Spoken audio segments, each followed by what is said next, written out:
This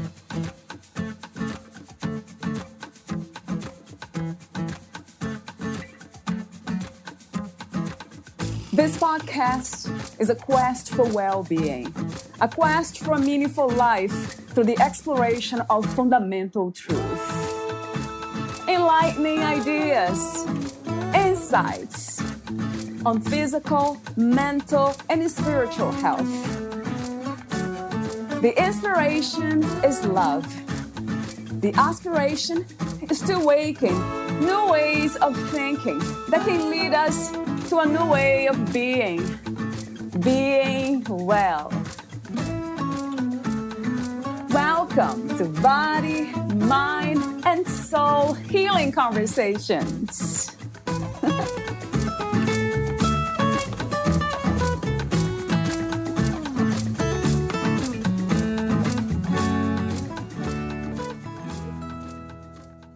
Beth Franks Vargas started doing energy work instinctively as a young child, assisting small creatures to heal. She has always loved animals, a love that continues to this day. Ask her about Reiki for your pet. Beth also facilitates healing using the angels with Reiki, crystals, and other energies. She has been so blessed to act as a channel for many beings. Most of her conversations and channelings have been for friends, family, and personal use. She never intended to be a messenger, yet here she is. Beth feels very strongly the more we know, the more we can help ourselves and others. She is called to teach, to act as a healing facilitator and spiritual counselor in the service of love and light. Valeria Teles interviews Beth Franks Vargas, a certified professional Reiki master and teacher, registered Karuna Reiki master and teacher with the International Center for Reiki Training, Jikiden Reiki practitioner, a certified angelologist and healing facilitator, angel reader, Peruvian Mesa carrier, and shamanic practitioner. Beth is a reverend with the Universal Life Church and the Institute of Spiritual Development and ISD Treasure Coast. She is happy to perform weddings, baptisms, house blessings, and other special moment-in-time ceremonies. She is also a Mesa carrier and has studied shamanism. She has also studied Jikiden Reiki with Frank Aharva Petter, completing Okiden level. Beth has been studying mediumship, channeling, and trance with renowned trance master Eamon Downey of the Arthur Findlay College. Beth also teaches classes in trance, both beginning and intermediate. She has studied many modalities with various other instructors as well. She holds an Associate Arts degree in Administrative Business and an Associate Science degree in Computer Science. She taught computer science at parochial school. She is also a licensed cosmetologist. She has many interests and is always looking to add to her healing toolbox and takes as many courses as she can. Meet Beth at bethfrankshealing.com and sparkofdivine.com. Here is the interview with Beth Franks Vargas.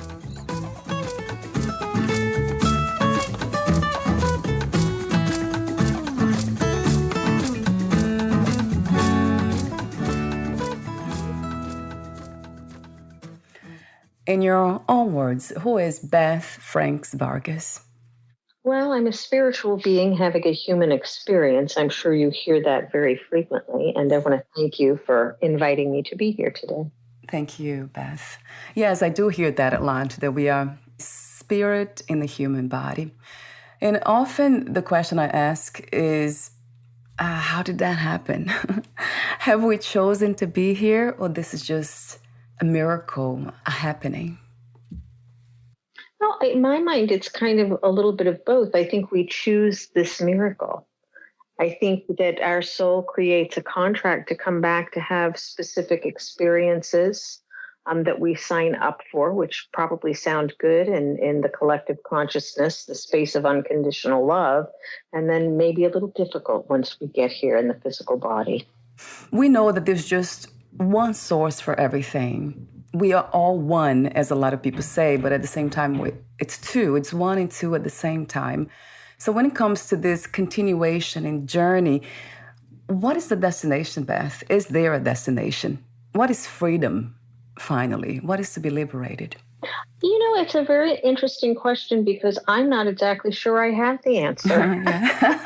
Maybe no one does, right? Yeah, so it's just, I mean, for me, I think that it is, I'm sure that we come we choose the time in which we come. And I think that's the freedom of the soul. But I think we also have the choice to stay within that collective and not return. So I know that a lot of people believe that you have to come back and redo your karma and all of that. I'm not so sure that that's true. But again, that's not necessarily an answer that I have for sure. So yes, right. The for sure, it's a very interesting word. Yeah, that you add there. Is that a belief system? Every time we talk about mind continuation, the soul's journey, being liberated after learning all the lessons, it's a storytelling, something that we are telling ourselves and believing, or this is something that can actually be experienced? Well, I think it's something that can actually be experienced. I think there are lots of instances where children remember past lives or sometimes even the in-between life. And I think that we sort of forget as we get older. That is true. A lot of people, they say that. I have read so many books and talked to so many people about the way they have experienced this process of soul reincarnating. But I also wonder why it doesn't happen to everyone. Like it never happened to me. So I don't have that experience. And I wonder why some of us have this access to it and some don't. Maybe that's part of the contract that we make in this lifetime when we're coming in. Yeah.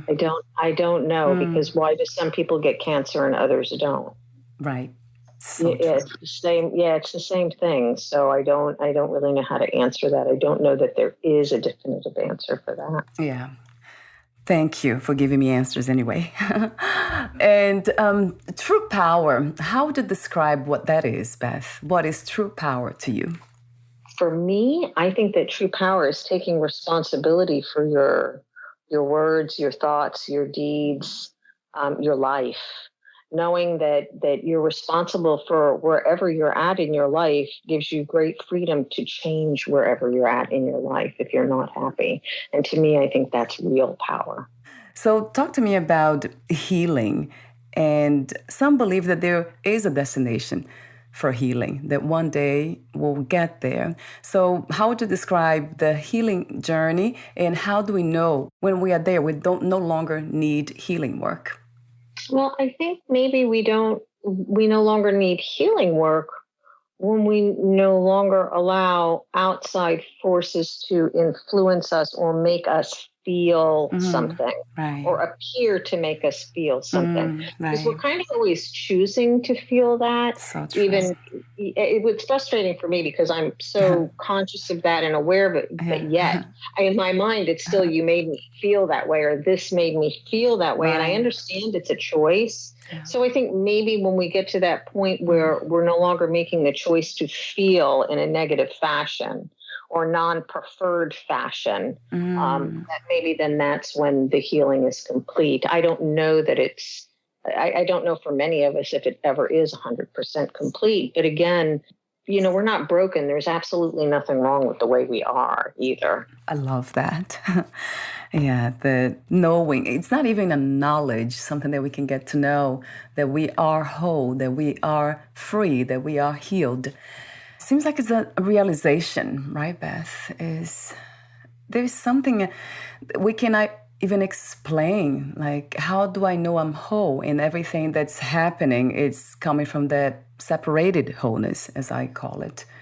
That is just the feeling of separation.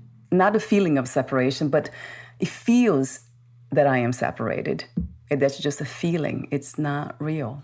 Right. It's not real. No. That's a very challenging one to grasp, right, Beth, with the intellectual mind, the rational mind. It is, because we certainly look like we're separate.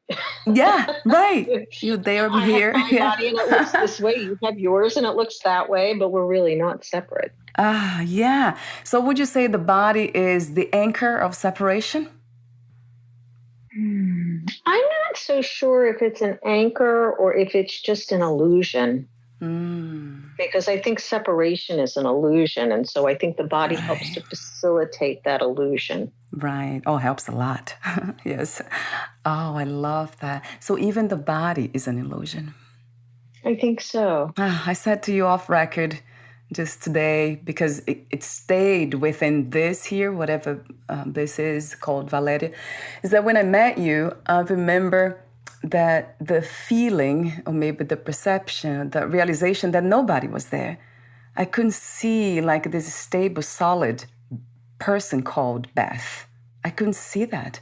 The 2 sessions or 3, I'm not sure how many times we met, that was very clear to me. I mean, to me, just a way of saying, to the illusion of who I am. Right. Well, I think it's for me, it's very important that I'm out of it, that my personality is not involved, so that I am just as pure a channel as I can be for those divine energies, for that oneness to come through that we all are, so that we can feel that connection. When you say personality, could I call that conditioned, the conditioned mind and body? I mean, the illusion of that anyway. But because it feels so real, then I'm trying to use words to describe that. Would you say the personality equals conditioned mind and body? Yes, learned behaviors. Right, yeah. Yes. Programmed, conditioned. Yeah. Oh my God, I love you, Beth. I love your work. I love everything about you. But I'm like, wait a minute, there's nobody there. There's just this amazing, impossible happening here right now, here and now. So talk to me about the idea of God.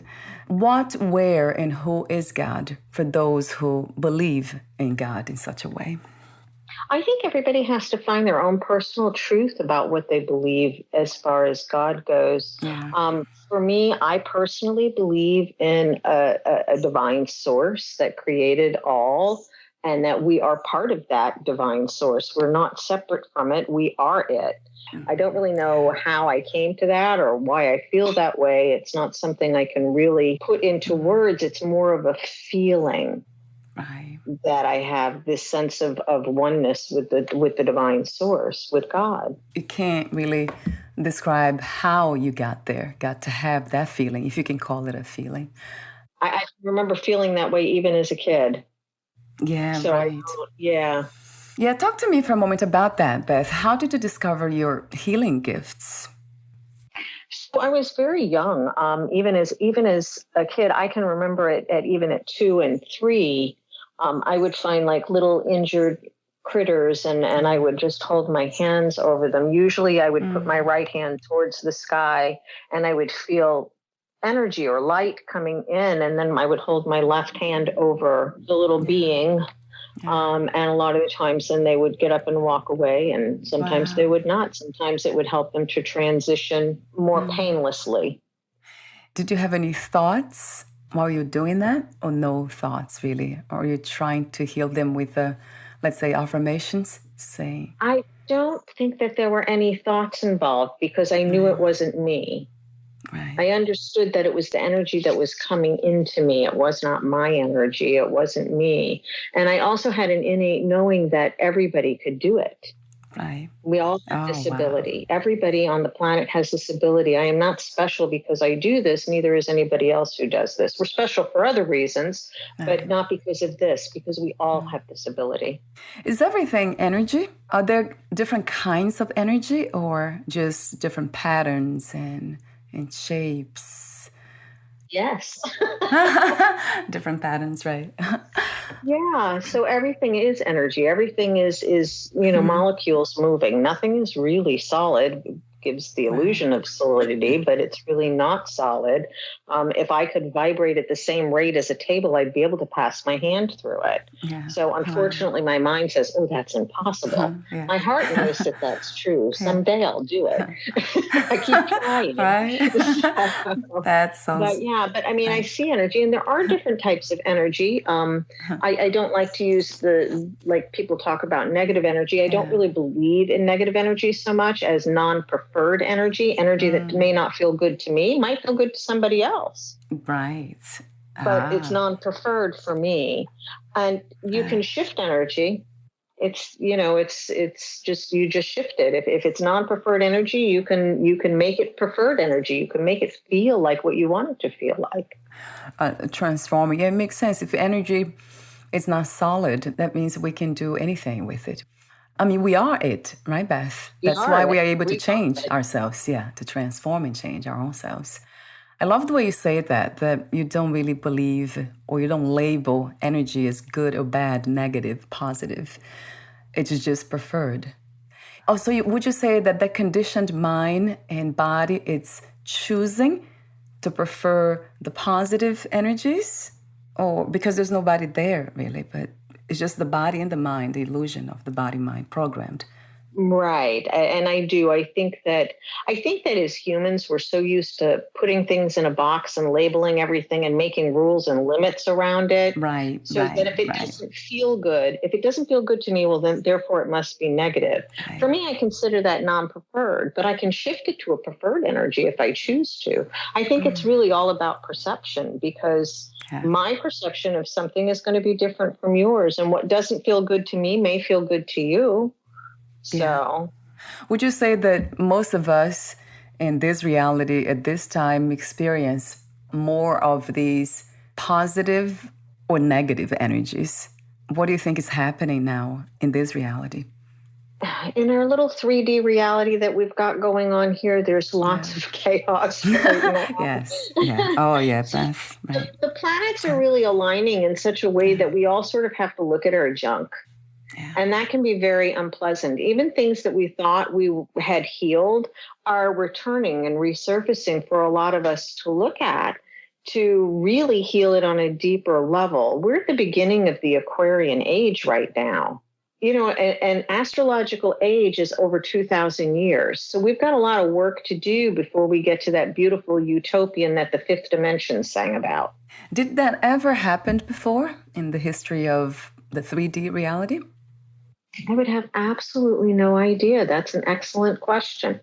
So it might be the first time that human beings are striving for that, which is interesting. Or maybe not, right? Maybe it did. Maybe not. Happen maybe before. Not. So, because I'm sure it's not the first time the universe has been through it. The universe has been here for millennia, and an astrological age is a little over 2,000 years. So, right. There's probably been other Aquarian ages. I would have no idea what they look like. What do you love most about being in a human body? I really love being grounded, and I really love connecting to the earth, to the trees, to the plants, to the animals, to other people. I really love the sense of feeling that oneness with everything on the planet, all beings.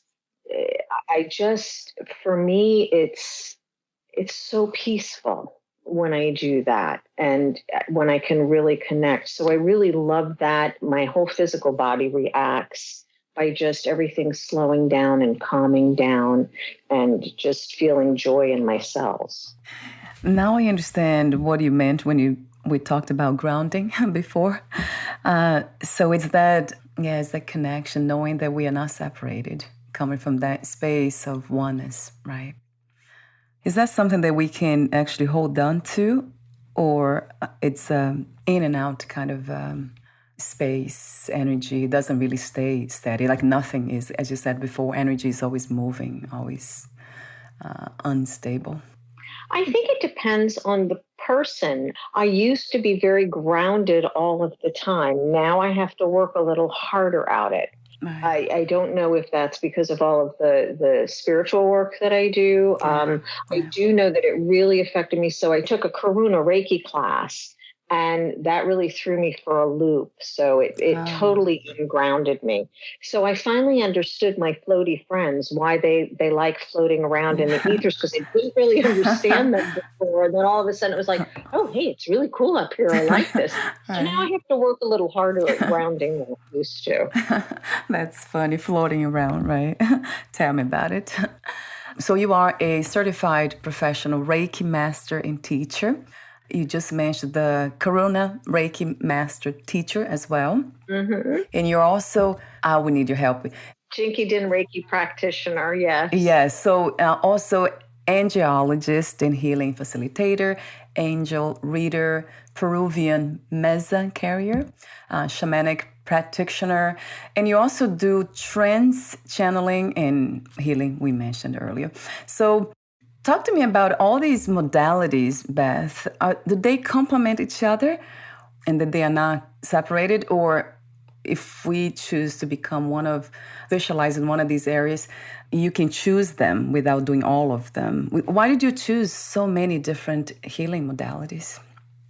So I chose so many mostly because I think of myself, I'm a healer because I'm healing myself, but I'm not a healer for anybody else. I can't heal anybody else. They do have to do their own work, but I can help facilitate their healing. So I'm a healing facilitator, and I like to have things in my toolbox that everybody resonates with, because not everybody's going to love Reiki the way I love Reiki, or resonate with the angels in the same way that I do. Yeah. So perhaps what they need is a different tool. So if I have that in my toolbox, then I can help facilitate their healing.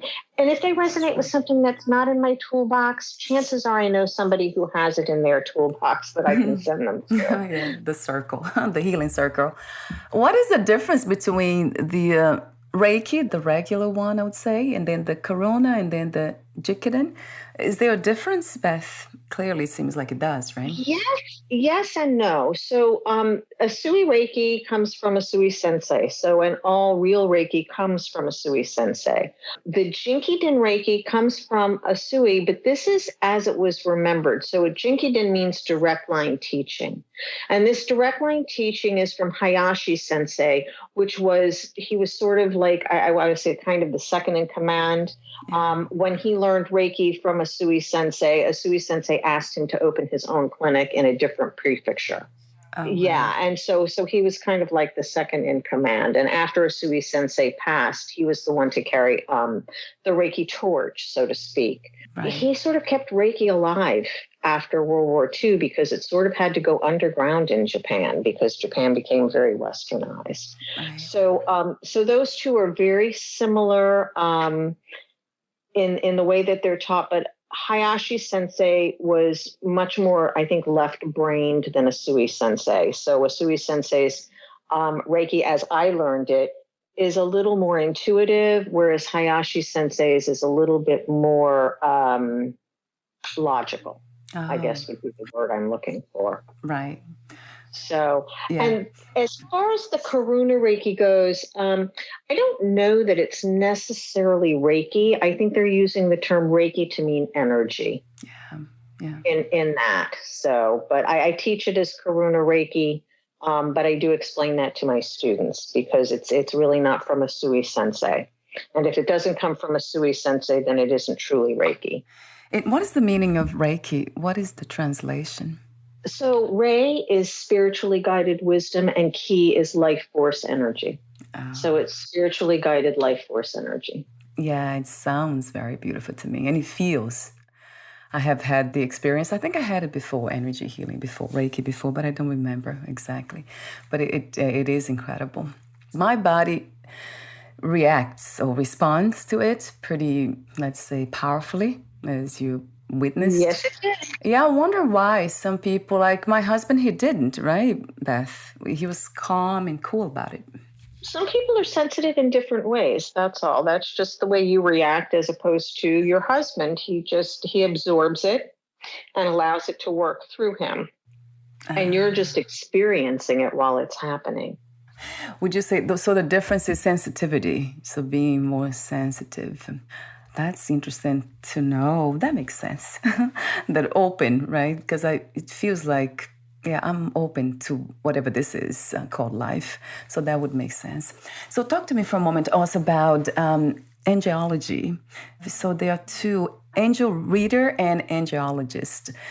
Is there a difference between those two modalities? Well, with the readings, what I'm doing is I'm communicating with the angels. And by that, I mean the energies created by the divine source to assist us here. I'm not talking about loved ones who have crossed over, although that does happen sometimes, but it's generally the angels, which is that divine energy that has not been incarnate.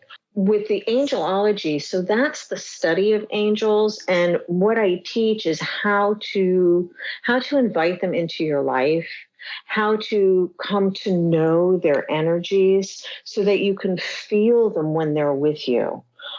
As a child, I could see them. And I could see them a lot of the times kind of walking behind people, drumming their fingers on people's heads. They're like begging us to ask us to help for their help because they can help us, but we have to ask. They can't just jump in. So it's kind of like, and we all have angels. Everybody has angels. We have at least 6. So, and usually many more, depending upon what we're doing and what we're going through, in our life. But we have 6 that are with us from birth to death. And, they really want to help us. That's what they're there for. So if we're not utilizing and asking for their help, they're kind of bored. They're kind of bored. I think my angels walking are. around behind us going, come on, I can help you with this. I can take that problem right out of your mind. Come on, let me help you.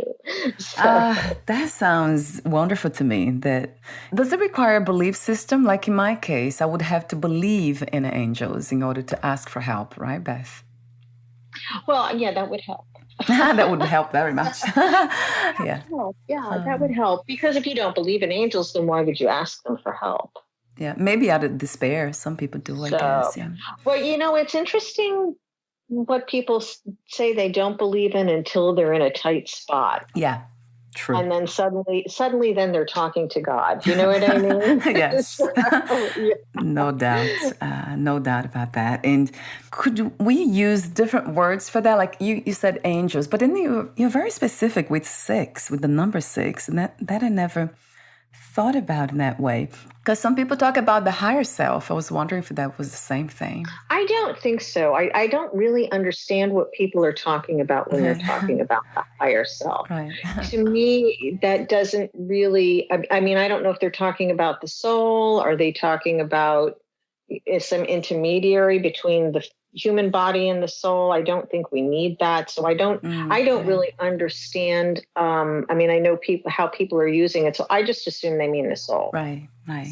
But, I don't know if that's true because I don't really understand. I don't have a frame of reference for the terminology. Right. It might be just words. Yeah, we're just the words.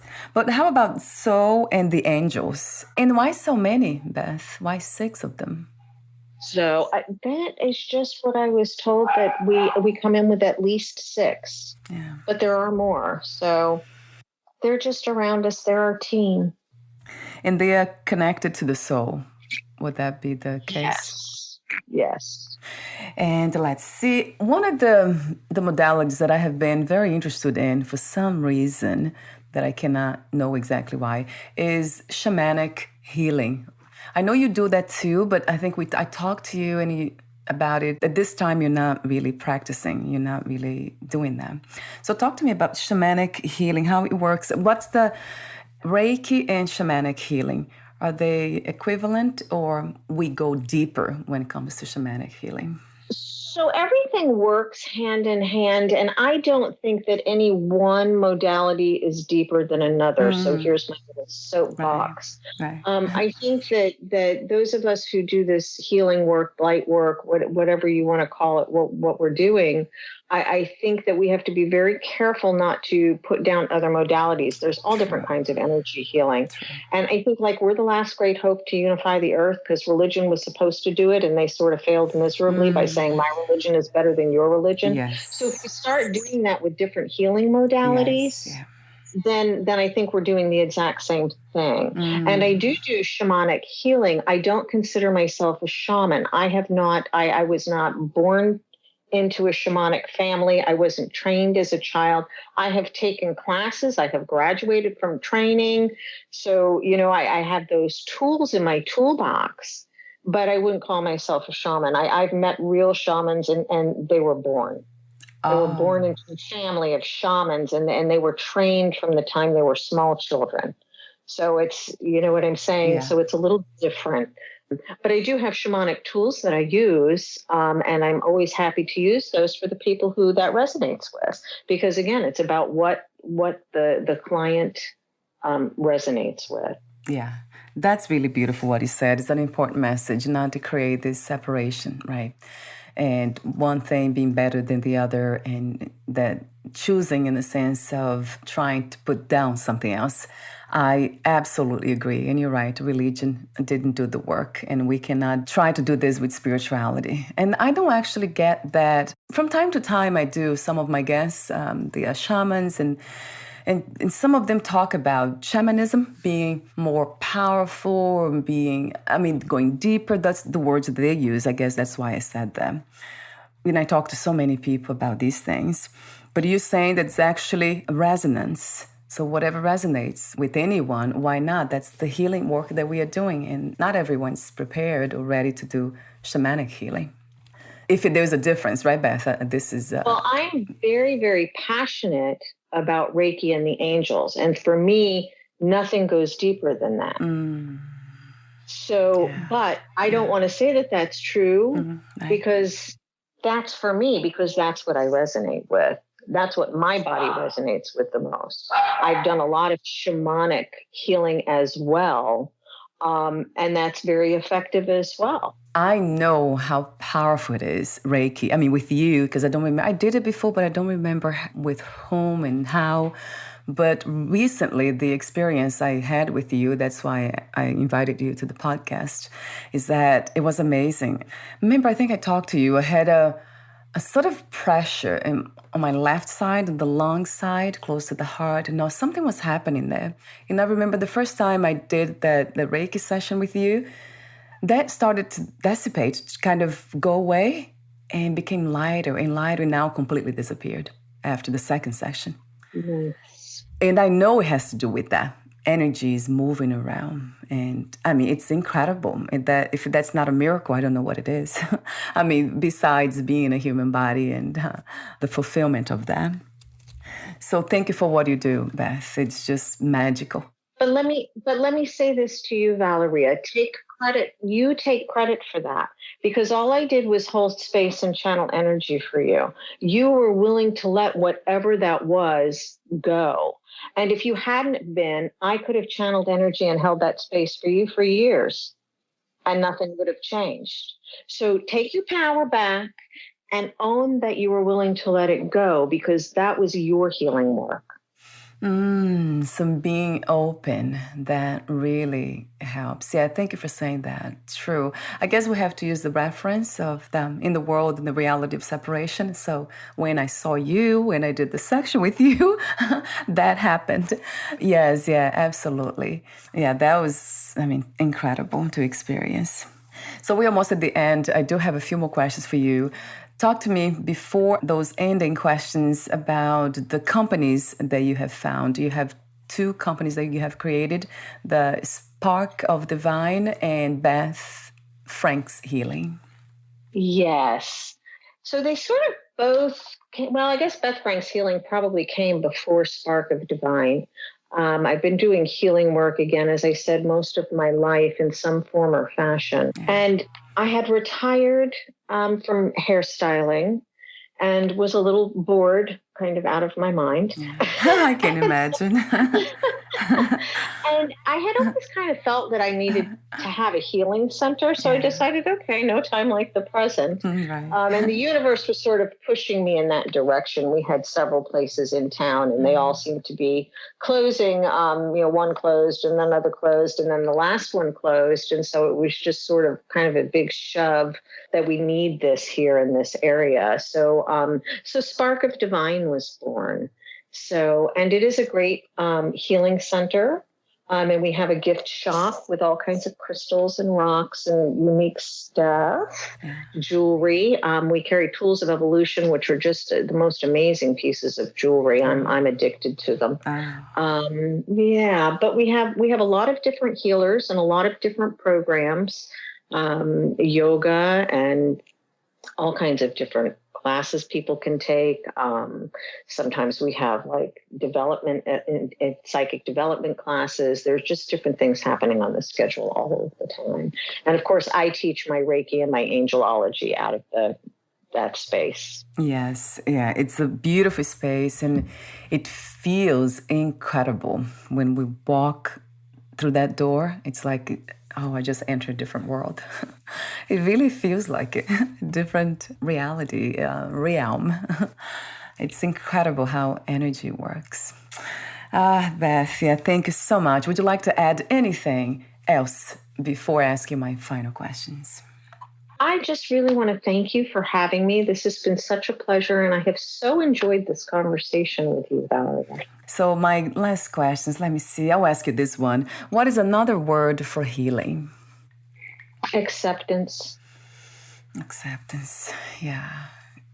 If you knew you would die soon, meaning losing or leaving the body, would you make any change or do anything in a different way?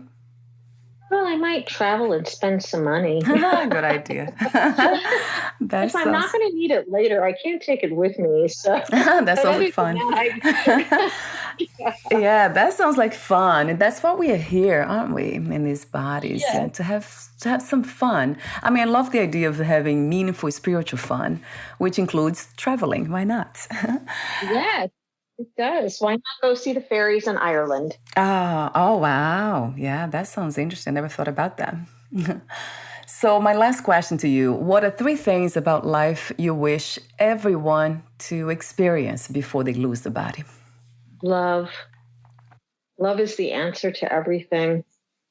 Just love.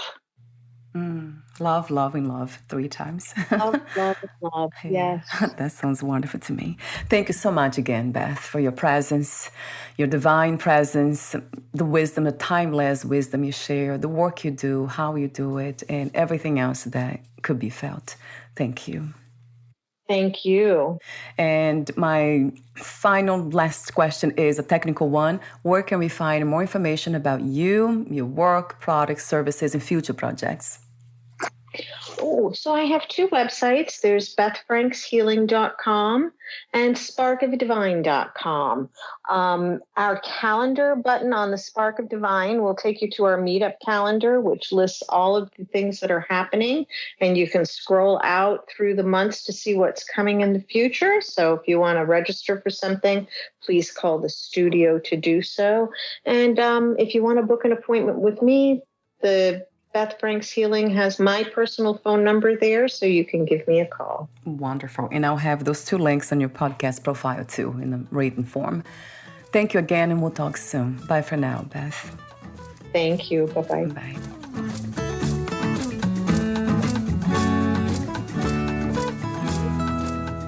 Thank you for listening. To learn more about Beth Franks Vargas and her work, please visit bethfrankshealing.com and sparkofdivine.com.